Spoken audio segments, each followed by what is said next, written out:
Get ready for another spine-tingling tale. Tonight's story is The Memory Eraser. Sarah Davis sat in the waiting room of a small, dimly lit clinic in rural Alabama. The neon sign outside blinked. Erase your painful memories. 100% guaranteed. She clutched a waiver in her trembling hands. The receptionist smiled too widely. The doctor will see you now, she said, her voice almost too cheerful. Inside the cold room, Dr. Elms adjusted his thick glasses. You'll feel nothing, Sarah. When you wake up, the bad memory will be gone. Sarah nodded, her voice barely a whisper. I just want to forget. She lay back in the chair, her heart pounding as the anesthesia kicked in. Middle Sarah's memories played like a movie in reverse. Fast, chaotic, pulling her back to October 31st, 3 weeks ago. It was Halloween night. Sarah and her younger sister Emily were home alone in their creaky old house at the edge of the woods. Their mother was working a late shift and the neighborhood was unusually quiet. The doorbell rang. Sarah opened the door to a man in a scarecrow mask, holding a burlap sack. Trick or treat, he rasped, his voice low and unsettling.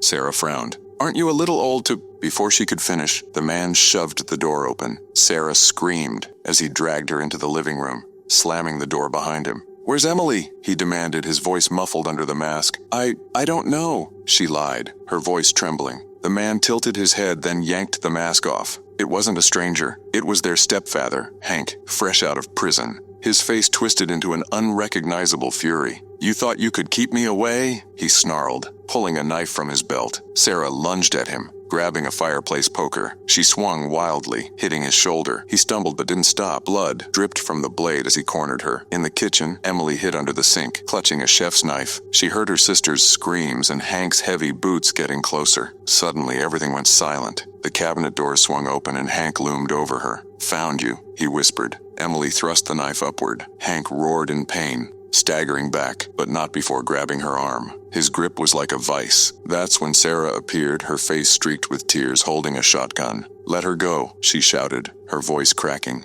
Hank turned, laughing. You won't do it. You're weak, just like you're... The blast echoed through the house. The girls called the police. Hank was dead, his blood pooling on the cracked linoleum. The officers praised Sarah for protecting her sister, but every night after, she saw his face in her dreams. And Sarah woke with a jolt in the clinic chair. Dr. Elms stood beside her. It's done, he said softly. You'll never remember what happened. She nodded, the weight on her chest easing just a little. But as she left the clinic, something gnawed at the back of her mind. The memory was gone, but the fear remained, like a shadow lurking just out of sight. That night, Sarah lay in bed, the darkness pressing in. A noise woke her. Footsteps creaked down the hall. Emily? She called, her voice trembling. The door to her room opened. A man stood there, his face hidden in the dark. I'm back, he whispered. Don't forget to like and subscribe for more stories that will keep you up at night.